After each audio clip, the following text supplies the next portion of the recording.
Alright, we should be live. We're back. We're working on Terra, Magical Adept. Let's pull her up. That way you can see the front face and the back face, which is the important part because that's the part we're trying to use to combo kill everybody. So I just realized as I was setting this up that I was doing my Baldur's Gate 3 solo playthrough and I usually cut off the picture when I need to look something up because my home page has my personal email as opposed to the email I use for streaming in case I need to do any business related things through it, and I never unblank the screen after that, so there's probably like an hour plus of just black screen with me cursing at the stupid goblins that keep managing to notice me as I'm trying very, very hard to stealthily sneak up and kill them. So that way I can take out all the goblins in the various camps on the way to the first, main battle area. So anyway, enough about D&D, back to magic. So Terra is currently at 84 spells, which means we only need 24 more cuts for her to be done. The downside to that is she is a combo deck, and everything left on the list is combo pieces, tutors, and card draw and filtering and whatnot, removal, and ways to protect the combo. So there is not a whole lot of wiggle room left. I need to cut things that are either redundant, not doing enough for the combo, or similar things. Like I've already cut a bunch of medium combo pieces because of that, so like things that are just putting extra work on me to actually pull off the combo. So like I want Animate Dead because Terra is able to pull back enchantments from the graveyard with her front face, or copy enchantments on her backside, which means I can pull back one of the creatures that can enter as a non-legendary copy of Terra to get the ball rolling. So Animate Dead is on the list for that. Demonic Tutor is literally the best tutor. Mana Vault for ramping, Soul Ring for ramping, Swords to Plowshare is one of the best creature removal spells. Mana Drain to protect the combo or to ramp. War Stone to ramp, Dance of the Dead, same as Animate Dead. It doesn't matter that the creature is coming back tapped because it'll start making untapped copies of itself, and then we win anyway. Like, the original one does not matter if it's tapped or untapped. Nature's Lure to ramp, Arcane Denial to protect the combo. We went through, we do still have enough blue cards on the list for Force of Will, so as a way to protect the combo with no mana available or with mana being super tight, because sometimes it's going to be, most of the time it's going to be. Unless we have made a ton of treasures off of things like Smothering Tithe, I don't think we're going to have the luxury of having a ton of mana available on the turn we try to combo off. So, Limdul's Vault as the second best put any card I want on top of my deck tutor. Like, it can cost us up to, like, I did the math, it was either 15 or 17 life or something, is like the most plausible number for highest we can possibly lose in order to cast this thing. I think it was 17. I think we have to look at 85 cards additionally by the time we can cast it, because we'll be down the 7 cards plus the 2 draw steps plus Terra. So that's 10 cards total. That leaves us with 90, so we need to look at 85 cards. So that's 17 life paid to see every single card in our deck if the card we most need is in the bottom 5.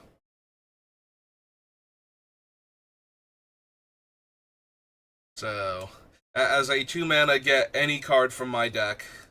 It is still 2 mana though, and it does still put it on top, so maybe not that one either. Like, if I really need to cut something. Like, we already have Vampiric and Enlighten, which are putting cards on top, and we do have ways to draw cards, or to get the card into our hand. Doesn't necessarily need to be a draw, but we do have ways to get the card into our hand that turn to combo off with, such as Scroll Rack and Sensei's Divine Top using the top swap mode. But Maybe a 2-mana tutor that doesn't put it into our hand isn't worth it. We already cut Imperial Seal for similar reasons, so maybe that's true. If I'm cutting Imperial Seal, I can probably cut Limdol's Vault. It is an instant though, where Seal is a sorcery, so we can go find the combo piece and put it on top and draw it, similar to Enlightened Tutor and Vampiric. I'll consider Limdol's Vault as a cut. I have a subsection for the tutors. We'll triple check it. See if we can feel comfortable cutting one more tutor. Urtai's Meddling is light on the blue counterspell. We have a handful of things like Arcane Denial, Urtai's Meddling, things that will stop the opponent's spell. I am wondering if I'm supposed to get rid of some of these and go for Swan Song instead, since it's a single blue. Swan Song counters instants and sorceries, right? If I needed to. Enchantment, instant, or sorcery spell, so yeah, it can't deal with planeswalkers, but instant and sorcery are like the two things technically instant is the thing I most want to be able to counter, but I don't really care about the bird and having the versatility. I think sorcery is the next most important thing to counter. Countering enchantments is whatever, not being able to hit artifacts or planeswalkers is mildly annoying, but when I'm giving up a 2/2 bird, but I don't think that's that's not like a deal breaker or anything. Original set was Theros, right?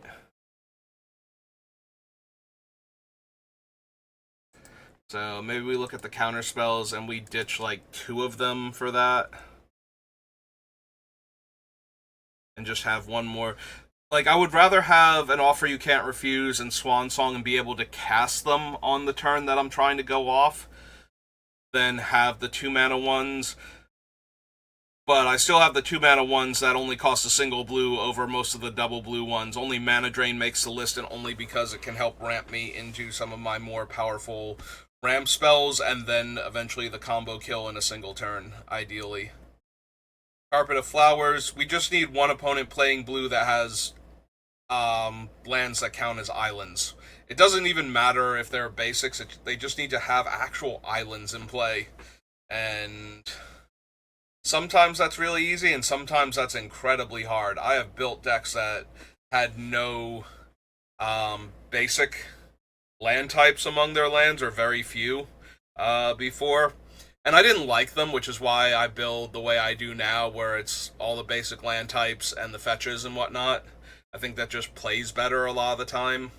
And I don't have to worry about things like, oh, none of these count as the land type, so I can't run cards. Like, I was running Rexiel before I had Nicol Bolas built, and Rexiel was all about stealing the opponent's spells and using them against them before I built a better version of that with Bolas as the commander for flavor reasons.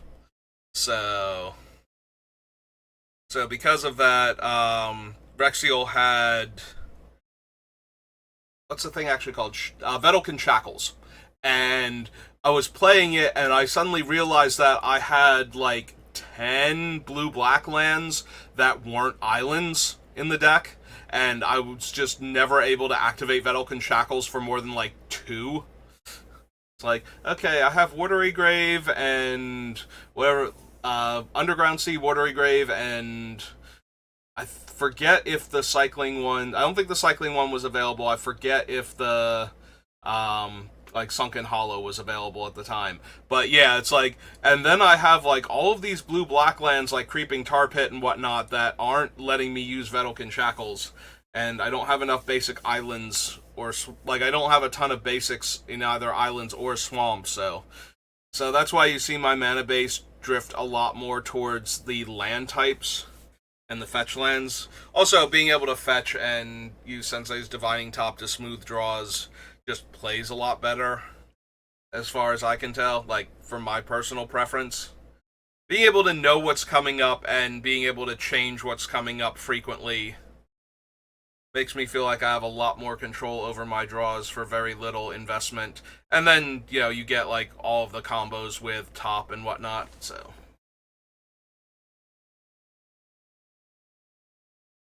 Alright. But yeah, Carpet of Flowers, we only need 2 islands in play, and it's a Soul Ring. So, 2 islands in play for one specific play. Like, one player has to have 2 islands in play, and it's a Soul Ring. And anything beyond that just makes it better. And we do have ways to cut off opponents from casting spells on our turn entirely. So, them having access to counter magic and other disruptive bounce and whatnot to break up our combo is not a huge deal. Worn Power Stone for the ramp, Grim Monolith for the ramp. Alright. Unfortunately, I think I need to take a break for a few minutes. I will be right back. Anyway, we're back now. Rhystic Study. It's good, but Rhystic Study is one of those cards that I almost never run, despite how ubiquitous it is in Commander, because Rhystic Study is overplayed, I feel like. I don't think it's wrong to run Rhystic Study in your Commander decks, but a lot of the time I want to have it be doing something specific. Annoying opponents does not win you games.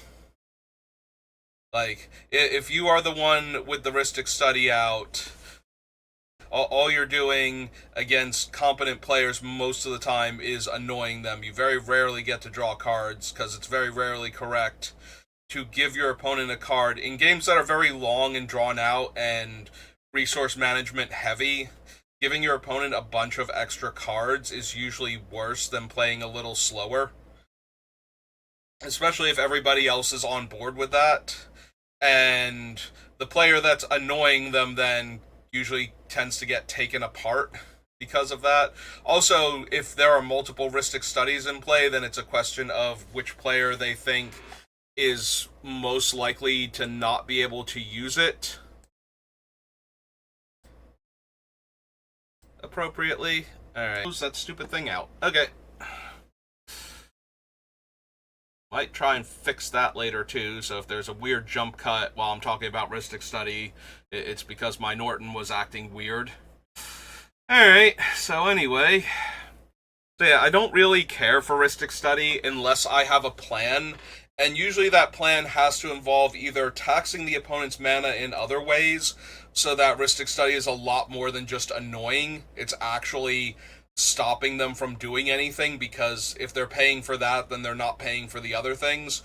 Or because I need to tax their mana here so that they don't have their mana there. And that's the mode that it's in this deck for. If they're spending their mana on their own spells when they're trying to be proactive, then they are less likely to be able to spend the mana when they have to be reactive to me later on in the turns. Ideally.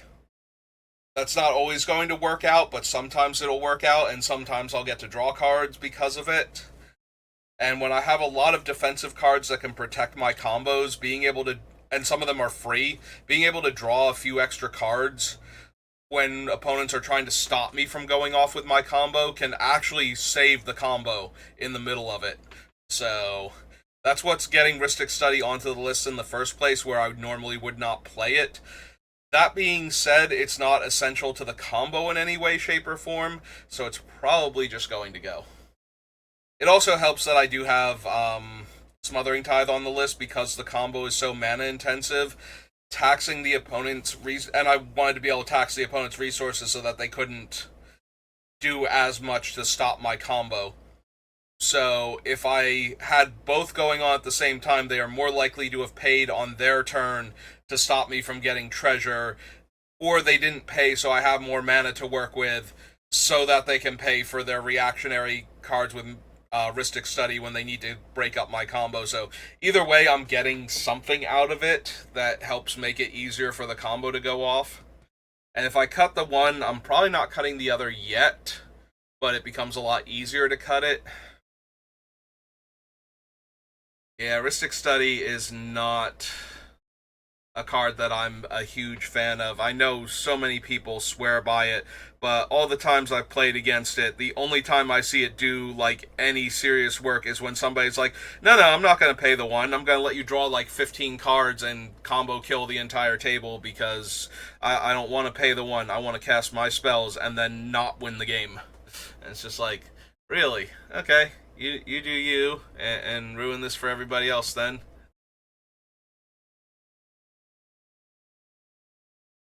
But I prefer to assume that most of the people I'm playing against are going to have some idea what they're doing and are not going to just let the one person rip through their entire deck rather than pay the one.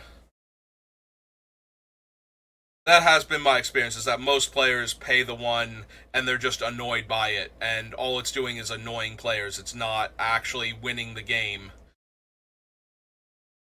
So maybe once in a while you'll draw a card and then it gets swept away with any other mass enchantment removal that shows up.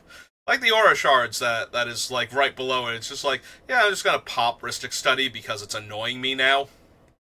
And there's no other things that desperately need to die. Fires of Yavimaya to give Terra haste. Yeah, Terra needs haste if I'm going to do the entire combo in one turn, because it is a tap activated ability on her front side to flip her over.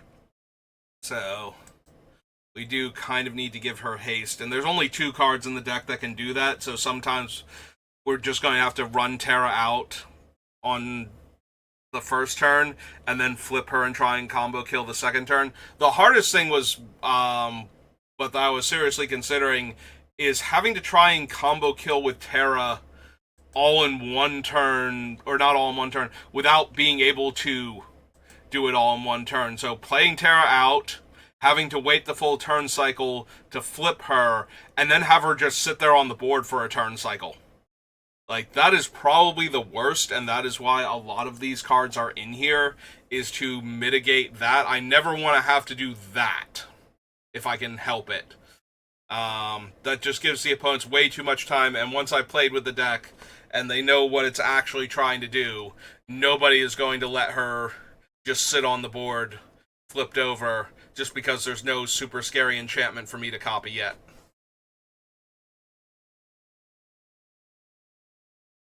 Yeah, you might get that, like, one game where nobody realizes exactly what's about to happen until it happens. But for the most part, people, like, you have to hope that they're thinking that you're trying to get to the ultimate on her, or that you're trying to find one of the fancy enchantments for her to copy, and that they'll have time to deal with her before then, and then you just kill them, and it's like, oh, lesson learned, never leave Terra flipped on the battlefield, we're just going to die. But that is the whole point. It is way more likely that we just die than that she's a value flip at that point, so.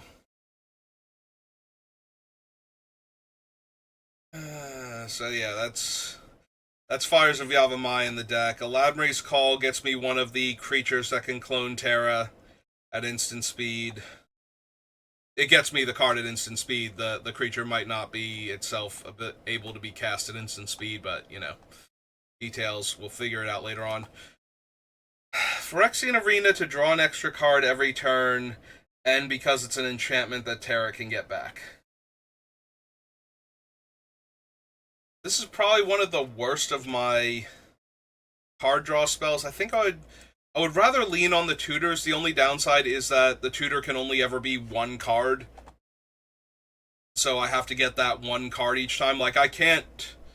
With Phyrexian Arena, I can draw extra cards and try and find some, like, mana ramp and stuff to set up with, and then try and assemble the combo. With a tutor, I basically either have to go get a combo piece, or have to go get whatever ramp piece I'm allowed to get with it in order to set up for future turns. And then it's done, and then I still have to find the other things on my own.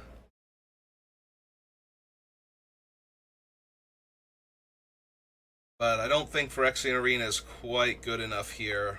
I already cut Immortal Sun because I wasn't running any Planeswalkers for their abilities necessarily, and Making my spells cheaper and drawing me an extra card every turn seemed good, but 6 mana, it wasn't quite good enough. Yeah, I think we cut Phyrexian Arena, keeping Mirari's Wake to help ramp us. The +1/+1 doesn't matter, but a private mana flare for 5 mana certainly does. Like, the next lowest casting cost mana flares all affect all players, I believe. I think it's a minimum of 5 mana to get your own private mana flare effect.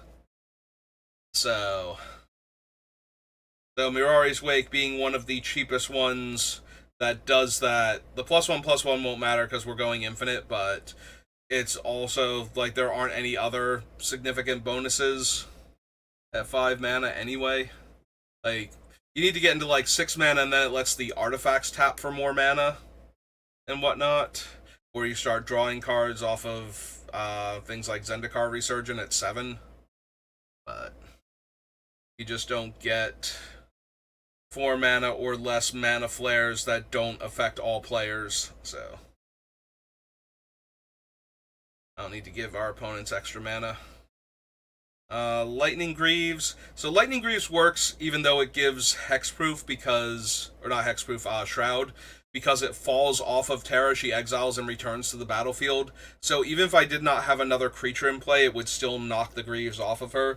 It does make them terrible for protecting her, but I need to be able to target her anyway for some of the effects, so it helps that it knocks the Lightning Greaves off. If it didn't knock the Lightning Greaves off, I would probably have to swap them out for Swiftfoot Boots, so that way she's just constantly protected and I don't have to move the boots around to do anything. O-Stone is one of our Wrath effects for when things have gone horribly wrong, and we're down to 2 of those now. I did cut Ruinous Ultimatum. It's pretty hard on the mana with the triple white, double black, when those are the lower colors out of the 5. Like, I always need green and red for Terra, and blue is probably our most heavily played color, I think. But black and white primarily are in here to make up our removal package and to be secondary colors on mostly green spells, honestly. Like, black green gets a lot of the removal, white green gets things like Mirari's Wake and whatnot, so Vladmir's Call.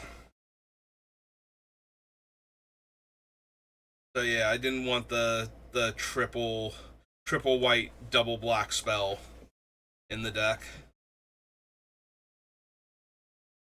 Crucible. Do we still need Crucible? Obviously, Crucible is helpful because it lets us replay the fetch lands from the graveyard to re-crack them in order to get more lands out of our deck. I do find that Crucible is helpful in making sure I hit land drops, but it's not essential. And I do have a lot of other ramp and ways to make sure I get lands into play. So yeah, maybe we can cut Crucible. We did originally have AC on the list, the Tyrant of Gyre Strait, but now that it's off of the list, maybe we don't need Crucible as much. Like, we're still running 10 fetch lands. Cards like Sensei's Top and Scroll Rack are still very viable. Probably don't need Crucible of Worlds anymore.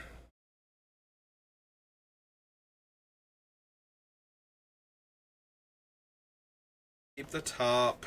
Court of Calling. We're keeping Eternal Witness because Terra mills, so sometimes we're going to mill combo pieces that aren't enchantments, and we might need to grab them back with Eternal Witness at that point.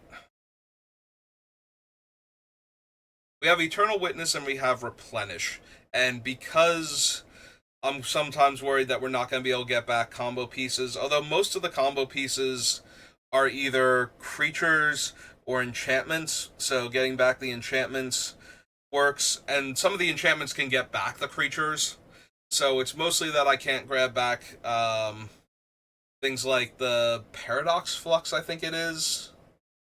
Paradoxical something from Doctor Who, where you can make the non-legendary token copy of a creature, and it has rebound.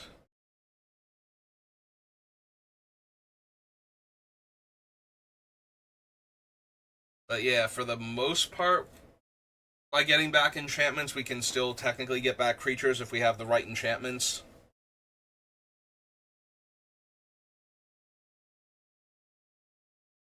But Eternal Witness just helps.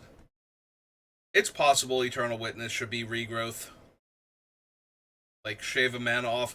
I don't need it to be a 2-1 body, and I don't have ways to recur Eternal Witness that much that would be meaningful.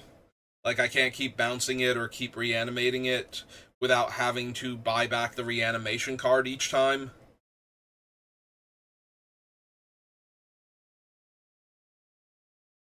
So, yeah, Eternal Witness not as good, maybe. But that's still a lateral move. Word of Calling can tutor for one of the... It can tutor for one of the creatures that wins me the game on the spot, but the downside with that is I still have to pay the full mana cost plus the 3, minus tapping my creatures. It's very close to just tutoring up one of them, because they're all 0/0s, they're all clones. So, being able to use Imperial Recruiter and Recruiter of the Guard to go get them means it's close at triple green versus white and 2 or red and 2.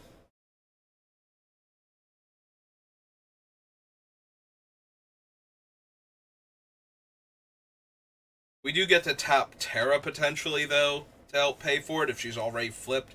But if she's already flipped, that's fine, because then we tap her for one of the green, we tutor for the thing that copies her, and it doesn't matter that she's tapped any more than it matters if the original copy is tapped, as long as the other ones come into play untapped normally. I guess Cord still stays. Farseek for ramp. Mana Reflections to ramp. Glenalendra Archmage to protect. Path to Exile to exile to remove creatures. Beast Within to remove things. Perforos is one of our backup win cons for when opponents suddenly become immune to combat damage. We have some things that cause life loss. We have some things that cause damage to all players, so that way we avoid the combat damage aspect. The downside is things like Platinum Empyrean still work against us if we can't kill it.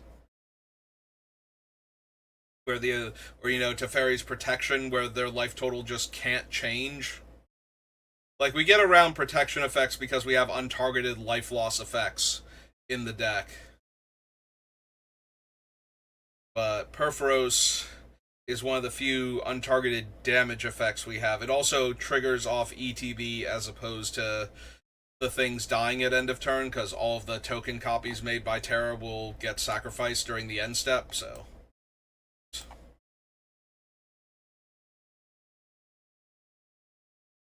We can still combo kill that way with things that care about my creatures / enchantments / tokens leaving the battlefield.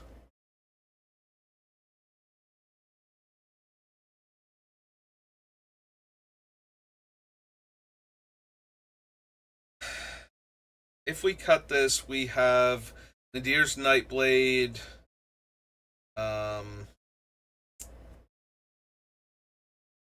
and then the other two that care when the creature dies, Zulaport Cutthroat and Bastion of Remembrance.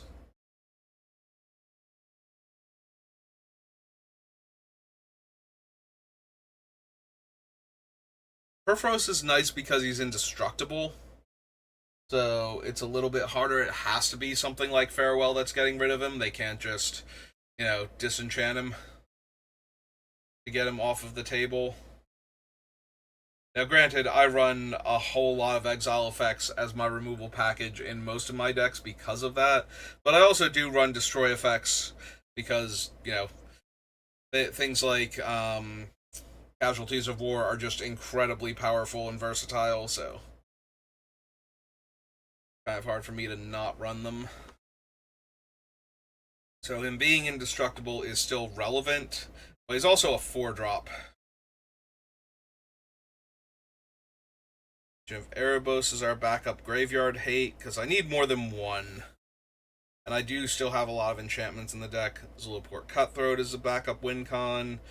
Zendikar Resurgent. Yeah, I do still lose to Platinum Empyrean and to Fairy's Protection, plus a way to kill me before the next turn when I get to do it all over again. But those are basically the only two things, like the only two, not the only two, but the only type of effect I'm losing to is things that stop my opponent from going below 1 life.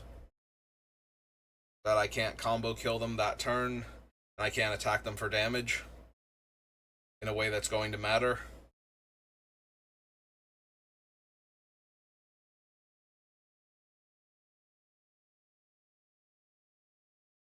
Actually, is Teferi's thing your life total can't change, or is it just you can't lose life?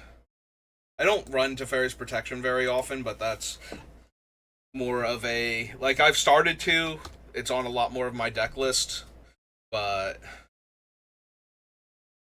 it's not in a lot of the decks I'm currently running. Oh, oops. I'll get to the eye first. First Drake, Imp. Wow. Have to go really deep to get protection to show up. There's Protege, it almost tricked me. Your life total can't change. Okay, so it is life total can't change, and you get... That's what it is. So I was thinking it's like, if it's just protection from everything, I can still drain them out, but it's your life total can't change, and you have protection from everything. You've got both of them going on, so... Okay, fair enough.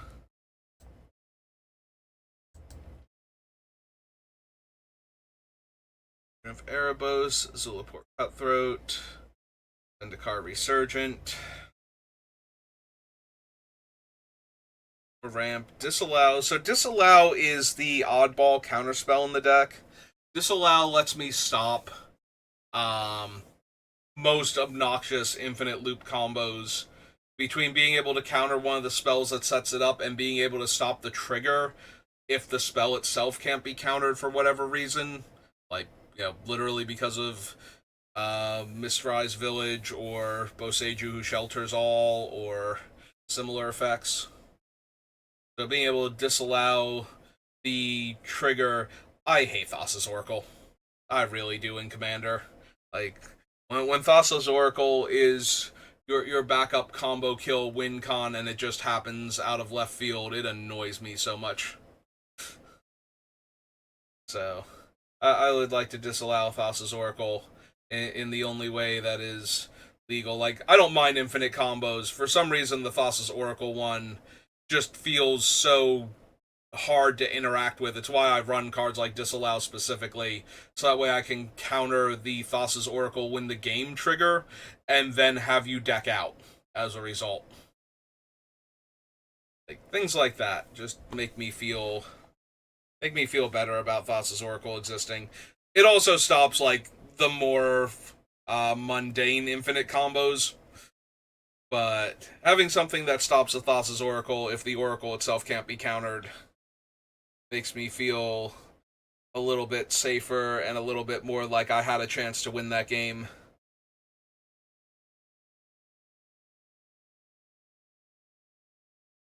Yeah, I'm sorry. I don't like Thassa's Oracle in Commander. In Commander specifically, by the way. I do not mind Thassa's Oracle in, like, Vintage or other Eternal formats. I think that's a fine combo kill, because usually it takes a lot more setup. Or there's so many infinite combos in the formats anyway, and you can build more around that one. Like, I've seen people run Demonic Consultation Thassa's Oracle with absolutely no other intention of ever decking themselves. Yeah, if I played against a deck that's whole point was to deck itself and ran Thassa's Oracle and Jace, Memory Adept, or not Memory Adept, Weaver of Mysteries, the one from War of the Spark, Wielder of Mysteries, I think that's it, and Lab Maniac and whatnot. Like, that's an entirely different thing. Then I don't mind losing to your Thassa's Oracle, because the whole deck is built around trying to deck yourself. and win the game. So the fact that you have all of these different ways to do it, but people that just run Thassa's Oracle Demonic Consult as their backup win con for their deck that has no other plans of decking itself kind of annoys me. I feel like it invalidates a lot of the game up until that point, if not the entire game itself, because it basically all comes down to, oh, by the way, I had this. That's the way it makes me feel anyway. Like, the fact that other infinite combos out of nowhere don't make me feel that way, I don't know if that's just me or if there's something specific about Thassa's Oracle. It just feels like a lot of the other ones, I feel like you can break them up easier. The fact that Thassa's Oracle itself just needs to hit the battlefield and trigger, and then it doesn't matter as long as that trigger resolves. Like, Thassa's Oracle can wander off. If you needed to at least have more devotion to blue than the number of cards in your deck, preferably like some arbitrary number, like, 5 or something, so that way Thassa's Oracle by itself doesn't win you the game, even if it did need to be greater than the number of cards in your deck, not just equal to. So that way it's like you need to be like 5 more than the number of cards left in your deck or something. Just little things so that it's not like the 2-card win con and you can interact with it more readily. But again, that might just be me. I might just hate this card irrationally. It does annoy me though, more so than any other insta-win card in the format. And there are a lot of other insta-win cards in the format. I am literally building a 2-card combo wins me the game deck, and I hate Thassa's Oracle. So, very specifically, again, Thassa's Oracle in Commander.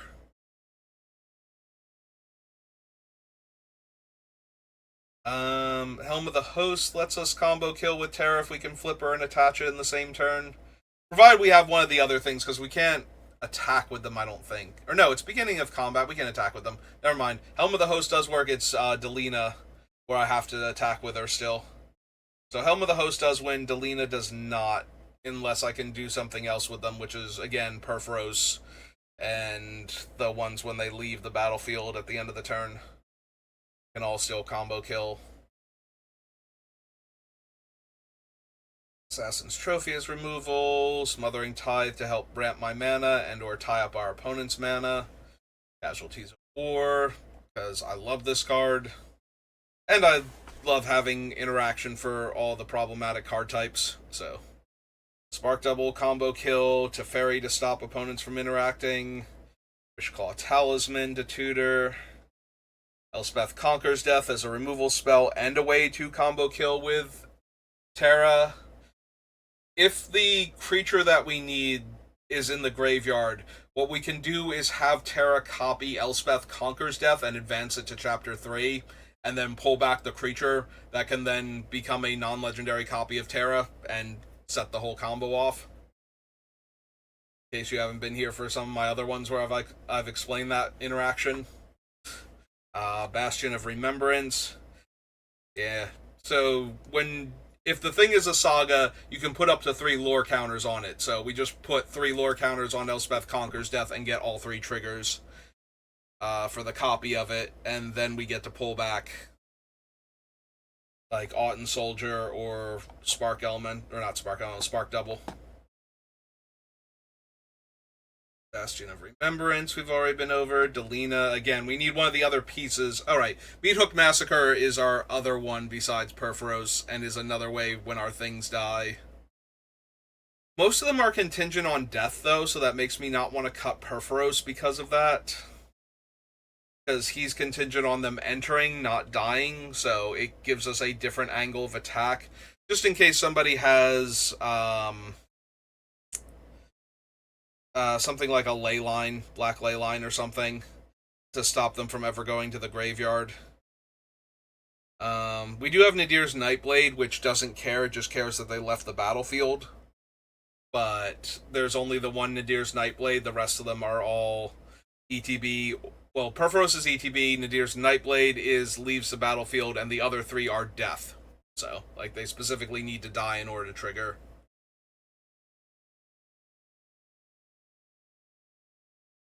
Well, Tamio's safekeeping to counter whatever spell or ability is trying to kill Terra while I'm comboing off. Offer you can't refuse to protect her. Terra Sunder's removal. Duplimancy instantly wins the game if I can copy Flip Terra by targeting her with any spell that only targets her. Or that only targets one of... Yeah, the spell... Hang on. Does Duplimancy actually need to be single target, or is it just can only target one of my things?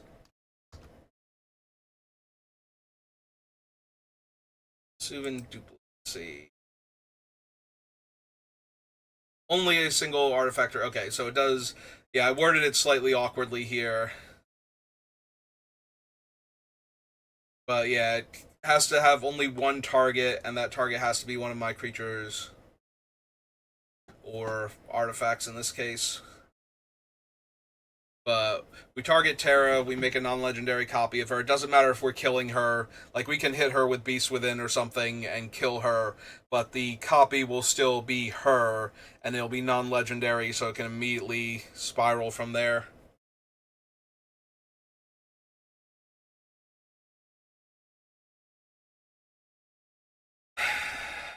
Don't know if I want to cut Reprieve.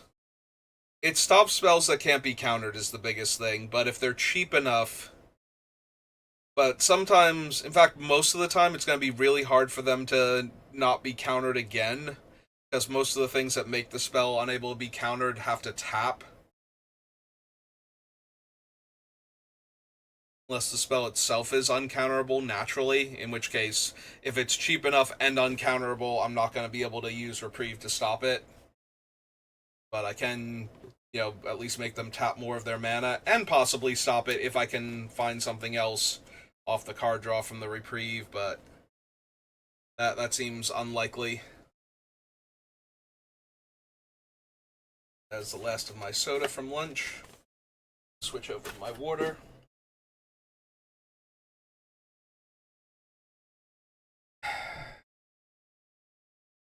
The One Ring is a lot of card draw, and I do not care about my life total.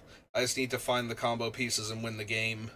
So One Ring can definitely stay in where Phyrexian Arena is coming out.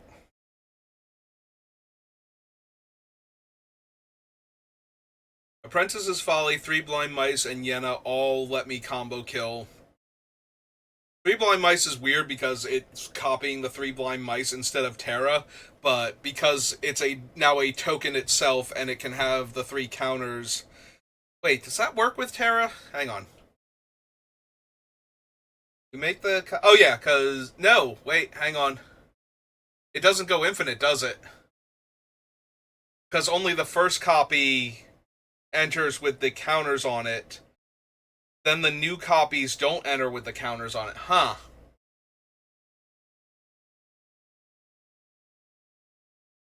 Yeah, I was thinking Three Blind Mice works because Terra just advances the thing, but that can only make two copies of it. Okay, so yeah, Three Blind Mice can actually come off the list then. It's not a combo kill with Terra. Yeah, in my head it's like, okay, so she advances it three copies and it's a token copy, and then the new ones will come in and be able to do that, and that's not how that works. The new ones just come in on one and make the 1/1 mouse token, and that doesn't help anything.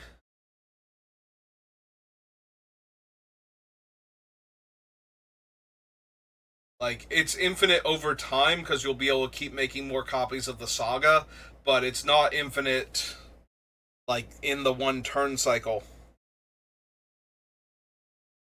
Apprentice's Folly, on the other hand, and Yenna both do make infinite copies of Terra because they can both make non-legendary copies of her.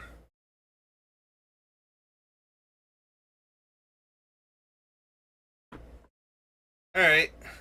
Yeah, for some reason my brain was just locked into Three Blind Mice works with Terra, but it doesn't because the copies don't come in on Chapter 2.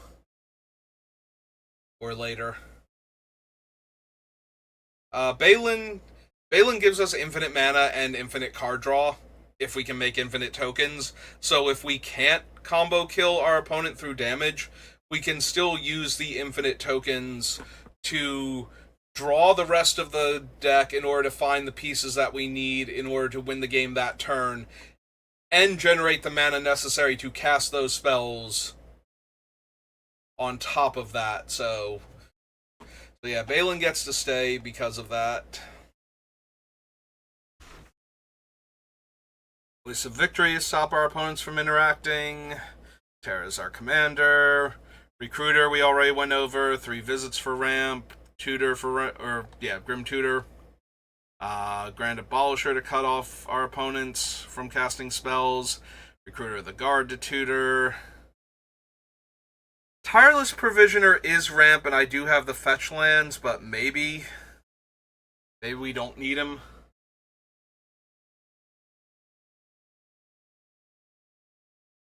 He's really good with fetch lands, though. Sacrificing a fetch land to make 2 treasures per turn, even without Crucible of Worlds. Although now without Crucible, it's less likely that's going to come up.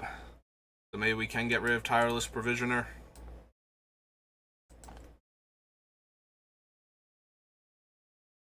Here's Nightblade. Vile Duplication to copy Terra. Scavenging Ooze for Graveyard Hate. Signet for Ramp. Mutation to deal with incredibly problematic things where killing them or even exiling them in some cases doesn't do it.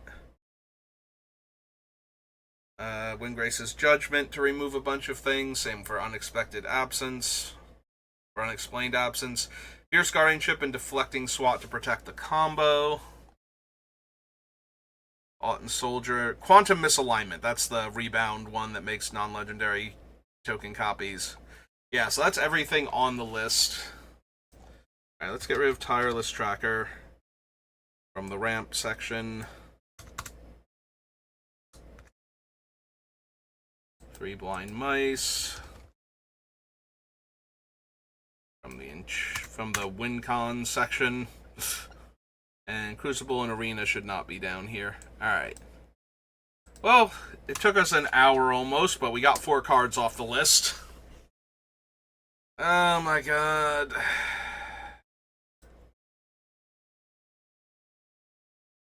Alright, so about the tutors.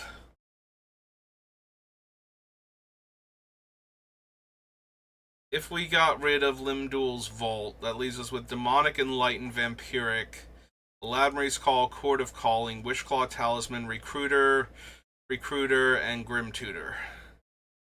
1, 2, 3, 4, 5, 6, 7, 8, 9, 10. So we go to 9 by losing Limdul's Vault.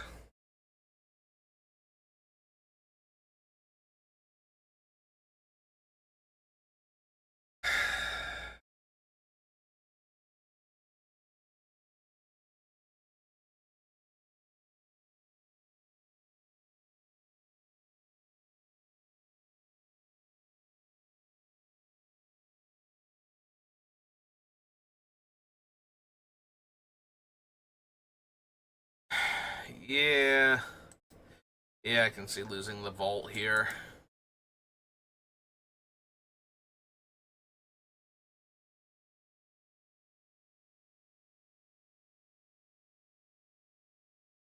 One, 2, 3, 4, 5, 6, 7, 8, 9, 10, 11, 12, 13, 14.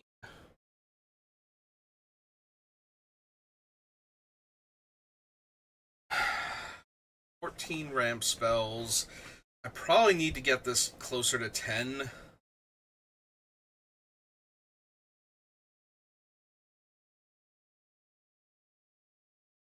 It could be that the cheaper mana, like maybe Felwar Stone can go. Like, I want the cheaper mana rocks to be things that accelerate me by multiple mana. So the way Mana Vault costs 1 and taps for 3, and Soul Ring taps for 2, and even Grim Monolith can tap for 3.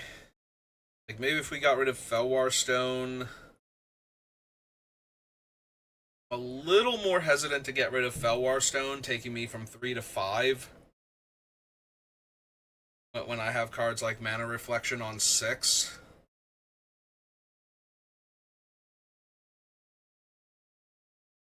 Surgeons on 7.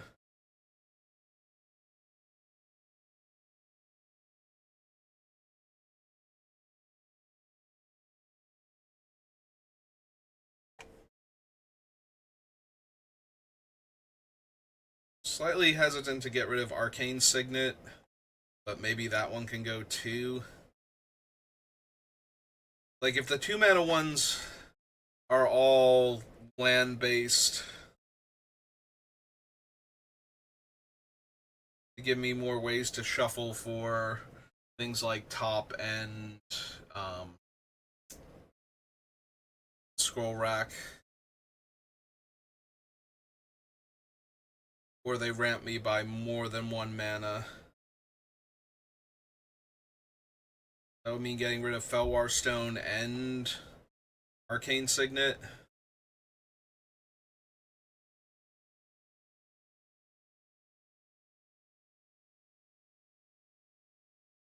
Because the other option is to get rid of a card like Worn Power Stone instead. The problem is that that feels like it's widening the gap between ramping from 2 to 3 and getting to the 5+ mana for one of my mana doubling effects.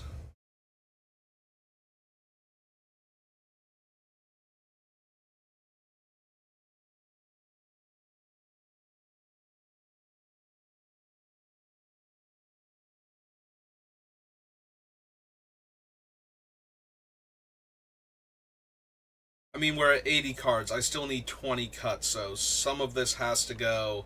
Some of it's going to be in the ramp section. I do think I want Carpet of Flowers in this deck. I think I'm more likely to play against blue decks. Because this is definitely a tier 4 deck with everything that we have in it.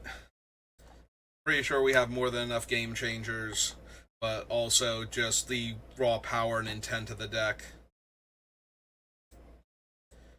Yeah, I think we drop these two. I need to make room.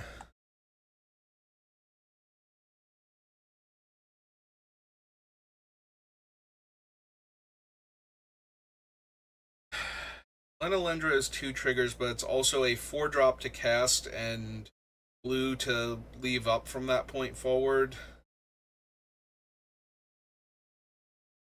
Yeah, I'm wondering if we lose like Lenalendra, Urtai's Meddling, and Arcane Denial, and then pick up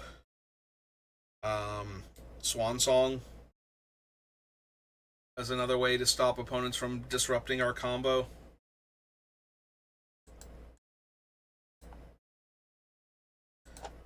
Cut that one. This one. Cut this one.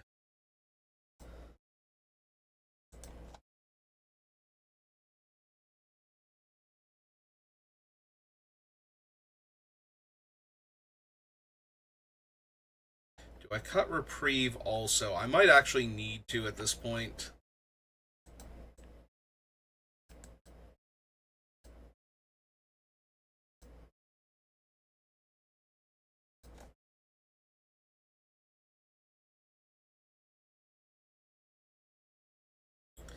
Cut all of those, but then add in Swan Song. Alright, so let's get rid of all of these first, so...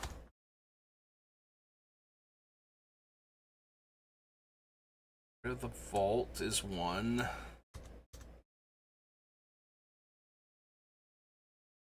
Arcane Denial is 2. Our Stone should be up here is 3.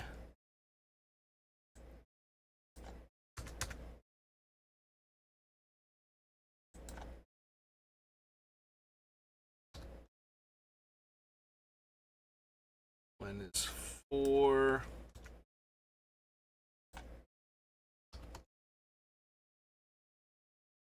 And Meddling is 5.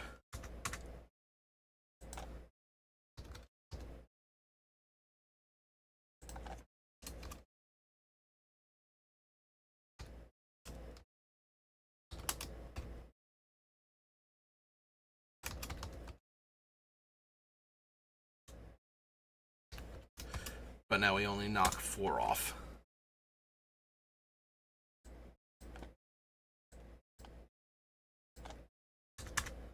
Down to 76. Alright. grab Swan Song, put it down on the other sub list for now. Because I do have to remember it's on there.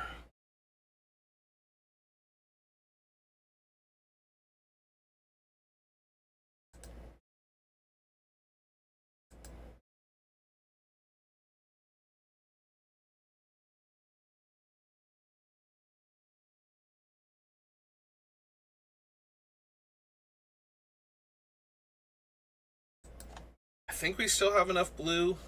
I did cut a bunch though. We were at something like 25 or 28 cards or something though. Like almost half the spells were blue before. So if I cut it down to like a third of the spells are blue, maybe still fine. Let's double check that. Because I did just cut a bunch of blue counter spells, so if we're off it now for blue, then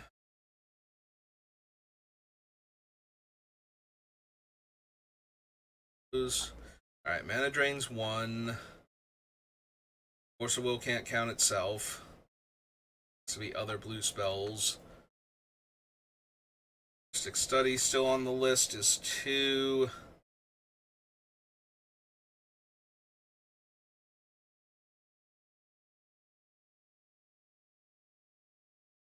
Yeah, if I've cut enough blue spells, I have to cut Force of Will, because now it's just a 5-drop counter spell, and I do not have that kind of mana.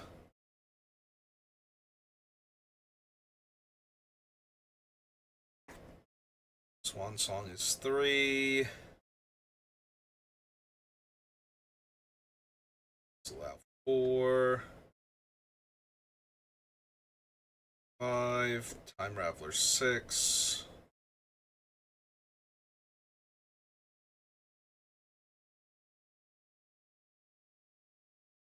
7.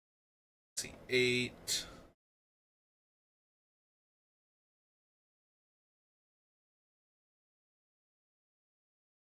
It's 9.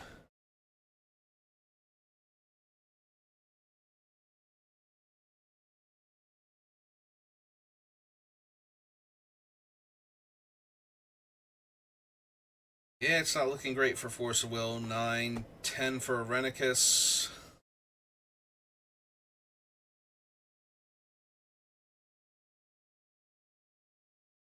Fierce Guardianship's technically 11, but at that point, no. So, gonna hold at 10, 11, 12, 12. Yeah, I think Force has to go. A tenth of the deck is not quite enough.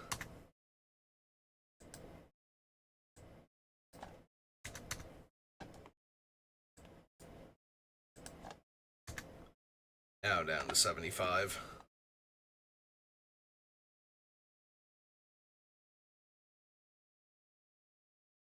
Yeah, the odds of me having a way to combo kill the opponent and suddenly not actually having Terra in play, that's literally Duplimancy letting the removal spell resolve, targeting her, and then trying to do the thing that gets rid of the combo piece version of her.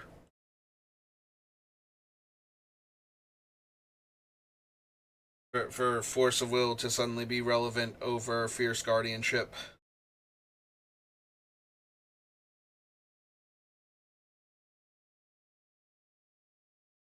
Or to be at the point where I would exile Fierce Guardianship to cast Force of Will.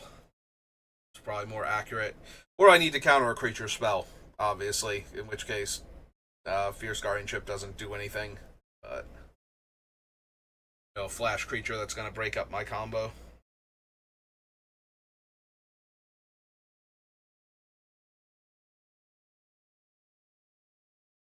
Alright. We're at 75. 15 more cards need to get cut.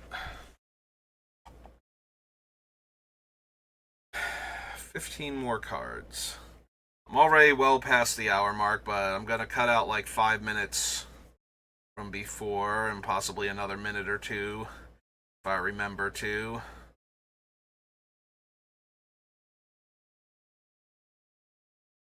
So What else can I cut? It's probably going to be Rhystic Study.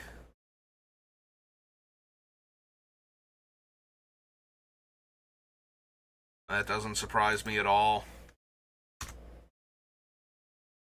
Like I said, I only run it when I have a reason to, and I don't know that the reason is actually strong enough in this deck.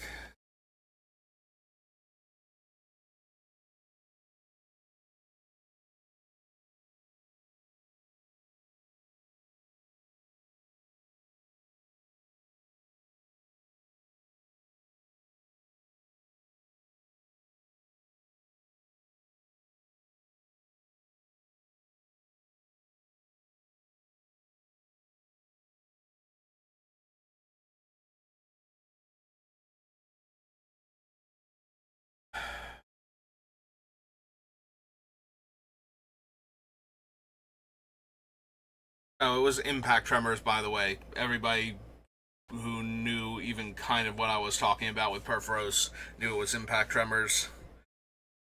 But yeah, I blanked so hard on the name because I usually don't run that, but in a deck that's actually trying to put infinite creatures into play and wanted ways to kill the opponent without having to deal combat damage, that was definitely one of them.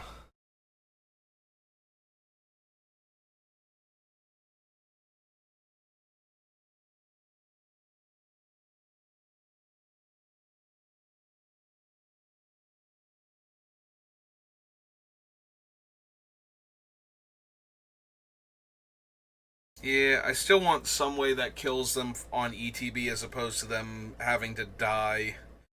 Like, if my other cards work like Nadir's Nightblade, where the creature leaving the battlefield. If I had another Nadir's Nightblade where a token leaving the battlefield caused my opponent to lose life, then I would still go for it, but over some of the other ones. But I think I would, at that point, cut out either Meat Hook or Bastion before I cut out Perforos.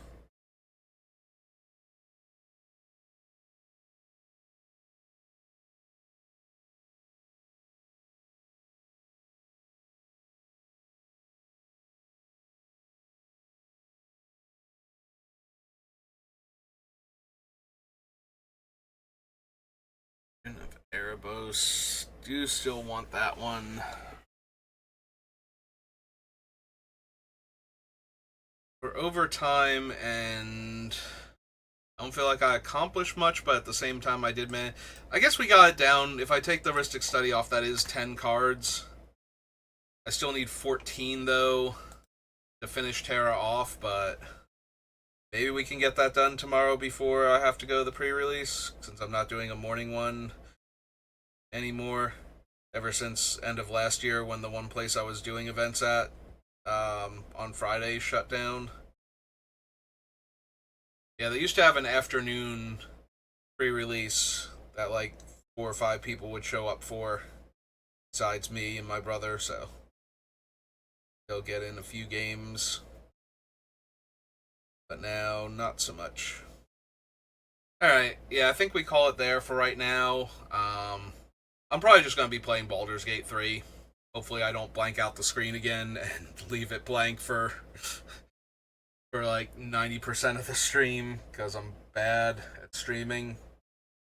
Also, I want to go watch more of limited resources. I've been using them to help me remember what's in this set because there were so many cards. Like, they're doing their common and uncommon set review, and they'll get to a card and be like, I didn't know that was in this set. There's a 2 mana 4/2 that your opponent chooses one. Either it gets 2/1/1 counters, or you get 2 lander tokens instead.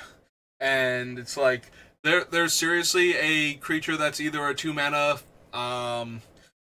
5/4 or a 2 mana 3/2 that gets you 2 land out of your deck over the course of the game. Like, that is actually, and it's an uncommon. Yeah, no, there's a whole bunch of stuff that my brain either glossed over because of when they got spoiled, and I just never registered the card, or just completely blanked that it even existed in the set.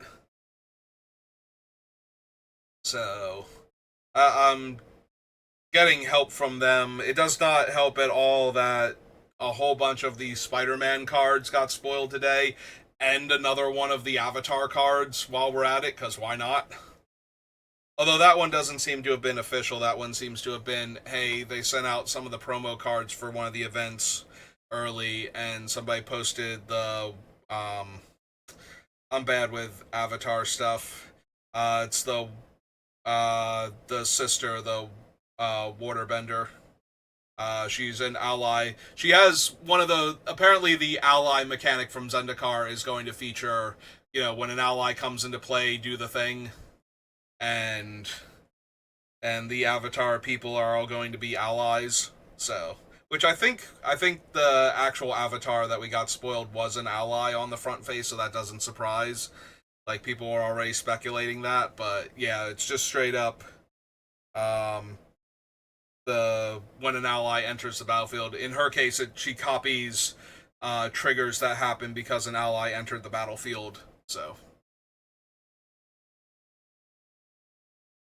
yeah.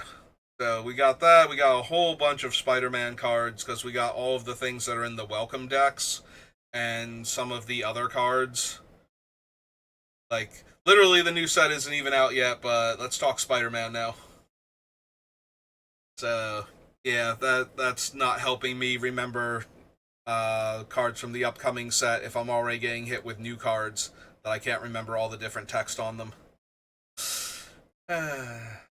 Yeah, that's going to do it for me for right now. So thank you for watching, and I will see you next time. Have a good rest of your day.